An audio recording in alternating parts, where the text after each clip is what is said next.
Hi, it's Rachael from Drumwhill, and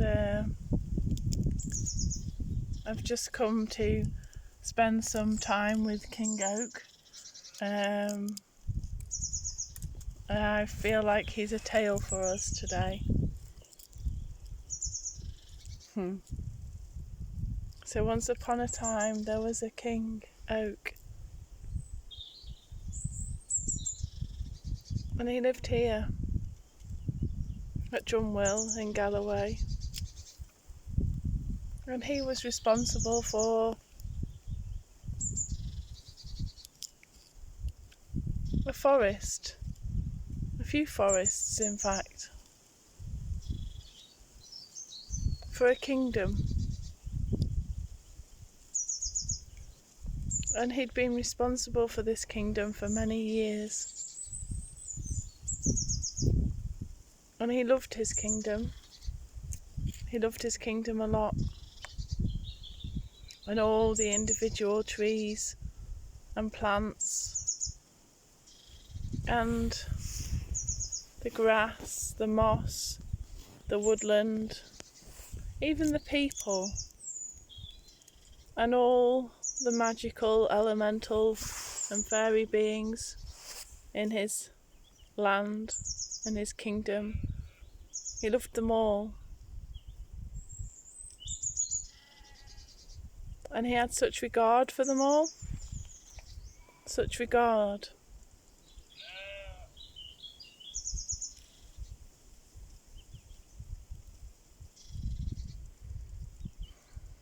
And although he was a tree, so he couldn't move to go and visit them, he went and visited them energetically, so he could sense them. He could send out his energetic feelers and sense into each one of them.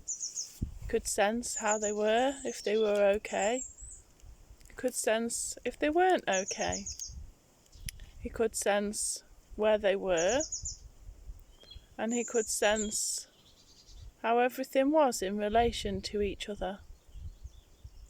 And with this perception and perspective that he had from his inner awareness, he was able to know where everything was, how everything was, and to take care of it.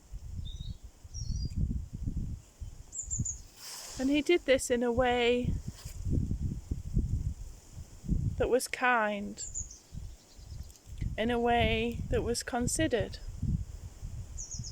He just kept a gentle, watchful level of awareness with each thing.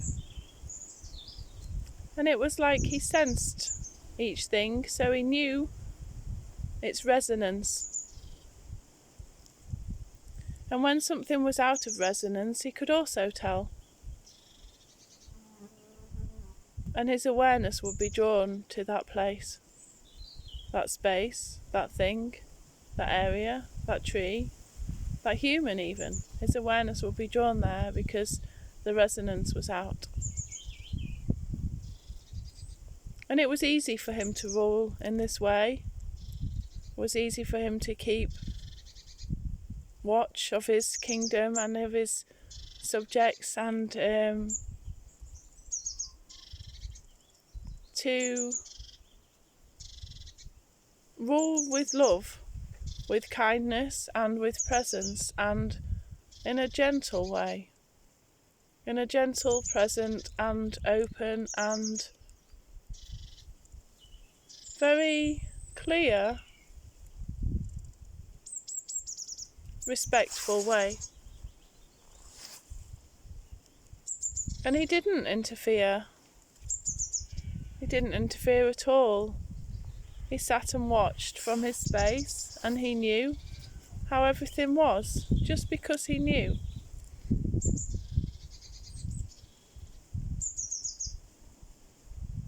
And sometimes things would go out of resonance.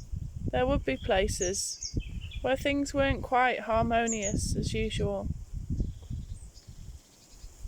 And he would just place extra awareness on those places.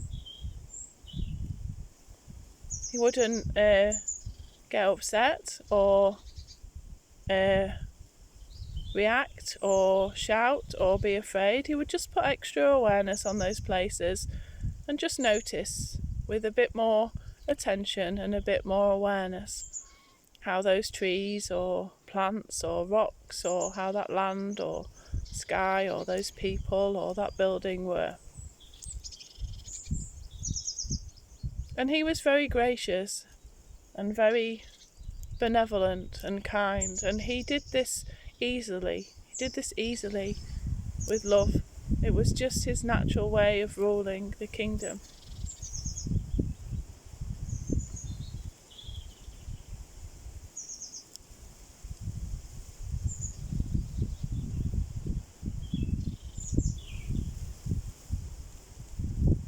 And one day something came into the kingdom that didn't match with the resonance, that didn't really live the way that everything already lived here, that didn't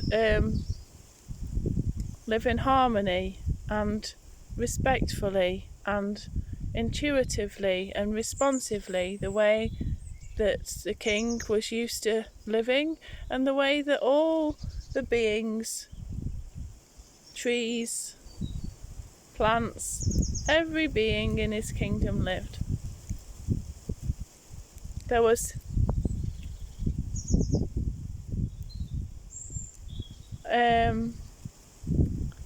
disharmony. There was disharmony. For this thing came into the kingdom that didn't really function with that awareness, with that responsiveness, with that kindness, with that consideration of the whole kingdom. And to the king and to the subjects, it was quite a shock. They didn't even realise that people or beings or things didn't function this way, because it was normal for them. It was normal for them to function in harmony, in response, and intuitively, and contributing energy and attention wherever it was required. And they did this and they functioned in this way for a long time.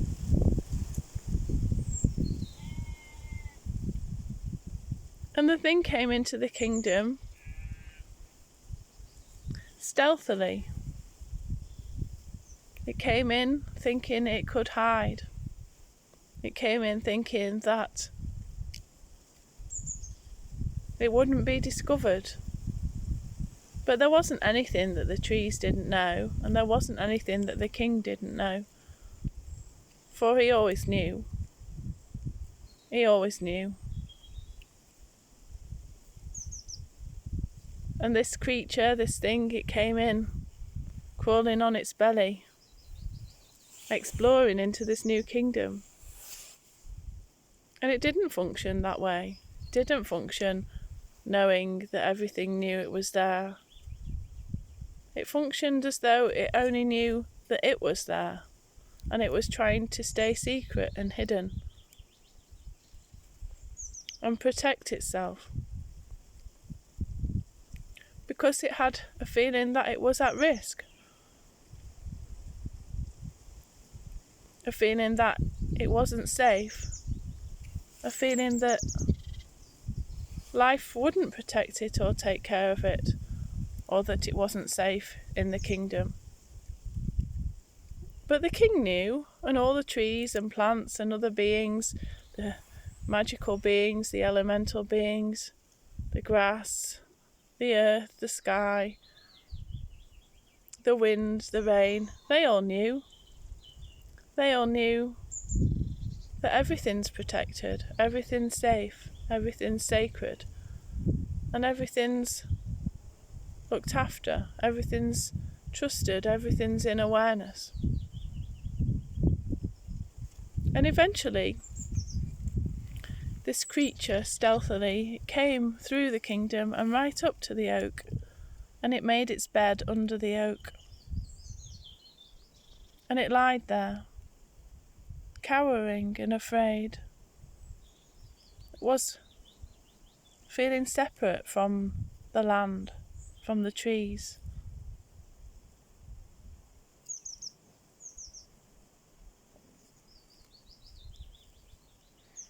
And in the night, the trees all contributed to it. The trees all sensed the creature, and they sensed its fear and its sense of feeling separate, of feeling afraid, of feeling a need to protect itself. And they didn't react. They didn't find it ugly. They just realised that it was a way of being that they'd not experienced themselves. And in the night they gently caressed the creature with their love, with their branches, and they sent attention, awareness, kindness and love to the creature. The grasses did too, and the fairy beings, elemental beings, they all sent love and kindness. Maybe they stroked the creature gently and tickled under his nose and made him realise that he was part of the kingdom, part of life, part of the organic nature of living that the kingdom knew and that the kingdom was. And the king whispered in the creature's sleep to him. He whispered that they would take care of him. And he whispered that the creature could just curl up into him, into his arms, into his bark, into his trunk, and that he would be safely held there, and he would keep him safe from harm. And although the creature didn't really understand or know this, on some level he did, and he realised that he was safe here, and he allowed himself to relax and go to sleep. And in his sleep he dreamt lovely dreams of being part of a kingdom where everyone cared for each other, everything cared for each other. Part of a kingdom where the plants and the trees and the land and the sky and the wind and the fire and the earth all spoke to each other, all communicated with each other, all responded to each other, all cared for each other. And he dreamt of the kingdom. It came into his awareness that there was a possibility for him to find a different way to live that was easier and more relaxed and more enjoyable, and that he could be part of something, and that he didn't have to be on his own.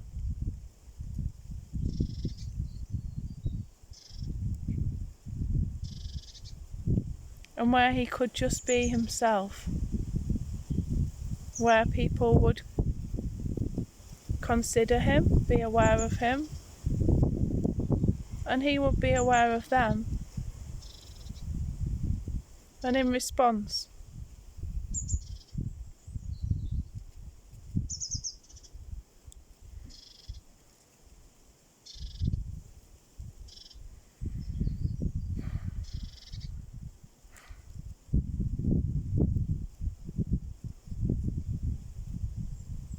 and the creature slept well. He slept well. And as he slept in this way, and all this love and energy and attention and awareness was contributed to him, he softened and softened and softened.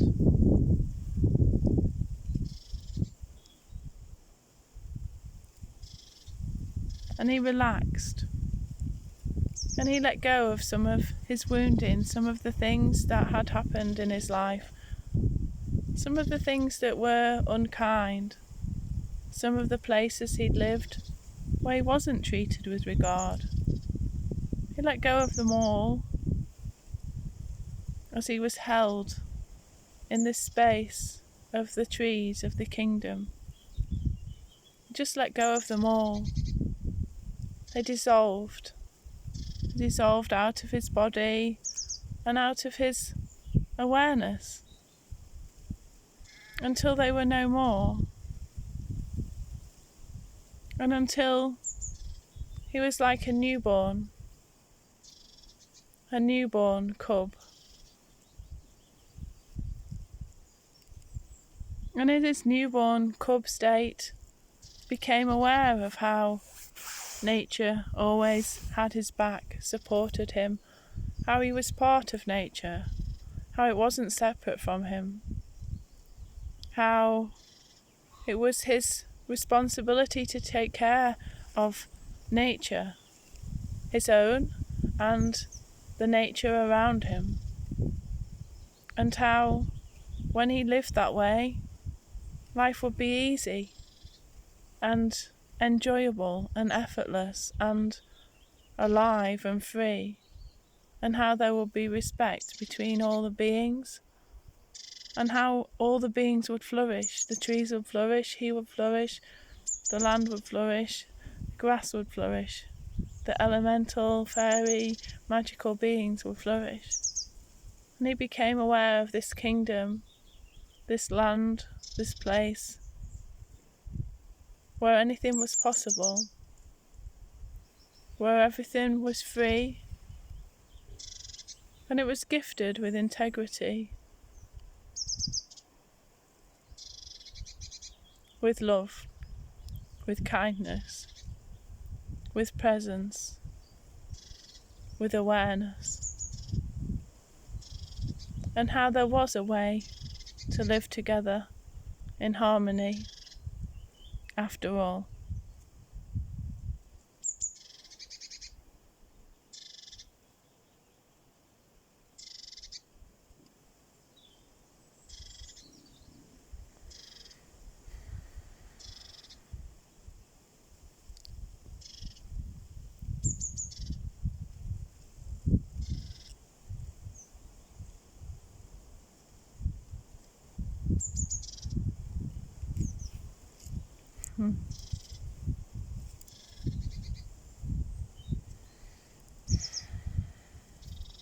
Thank you.